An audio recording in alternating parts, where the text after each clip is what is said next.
Bonjour à tous et bienvenue dans le studio C de Corbeau News Centrafrique. Les pluies tombent, Bangui est sous l'eau et comme chaque année, le même ballet se rejoue.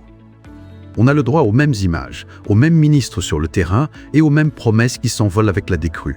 Aujourd'hui, on décortique cette éternelle histoire de crues et d'inondations avec notre fin connaisseur du terrain, j'ai nommé Brahim Saleh. Bonjour Brahim. Bonjour Félix, c'est un plaisir d'être avec toi pour démêler ce dossier qui chaque année nous noie sous les questions sans réponse. La répétition est devenue une constante et la population s'épuise. Alors que la capitale centrafricaine subit une fois encore la fureur des eaux, le ministre de l'Urbanisme, Hassan Bouba, ce Tchadien et chef rebelle, a de nouveau visité les quartiers sinistrés comme Miskine, Kokoro, Petevo et Banikola.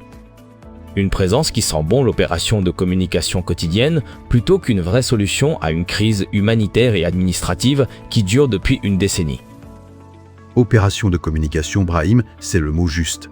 On dirait un feuilleton qui se répète sans fin. Mais au-delà des caméras, qu'en est-il du travail de fond, des véritables actions? Car on parle de sommes colossales, non? Exactement, Félix. Sur le fond, la gestion de ce dossier par le ministère suscite de vives interrogations, c'est le moins qu'on puisse dire. En Conseil des ministres, les 9, 16 et 23 juillet dernier, des annonces avaient été faites. On parlait de cartographie des zones à risque et de projets d'envergure.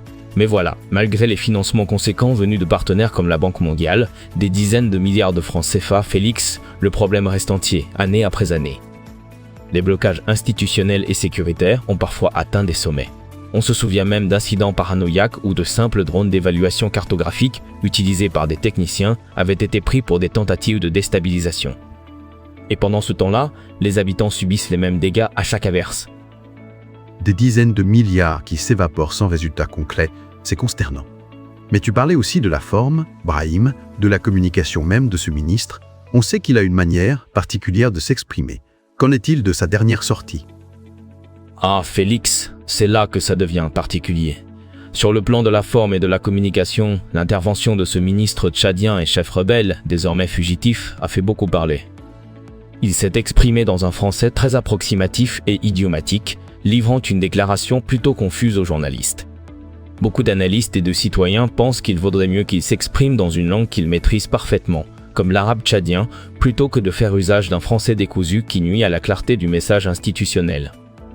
Mais le mieux, c'est peut-être de l'écouter. Je te propose d'écouter un extrait de ses propos officiels sur C1. C'est tout à fait étonnant, Brahim, d'entendre cette intervention. On comprend l'agacement des Banguissois. Mais que dit-il précisément? Il renvoie la balle à qui? Il renvoie la balle aux maires et aux commerçants. Félix, c'est le comble. Il a aussi parlé des travaux communautaires du Kwa, Tikodro. Le dictateur Faustin Archange Touadéra avait proposé cette activité chaque samedi. Mais selon Hassan Bouba, certains quartiers ou arrondissements ne s'y donnent pas à fond.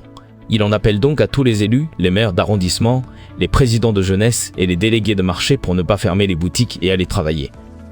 Écoutons ce deuxième extrait de sa déclaration CR102. C'est une déclaration pour le moins audacieuse, Brahim.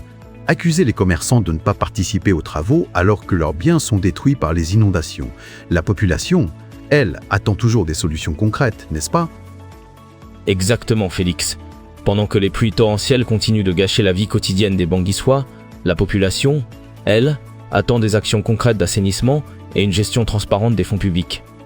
Elle en a assez des tournées répétitives et des discours sans lendemain. Cet article a été rédigé par notre directeur de publication, Alain Zillo.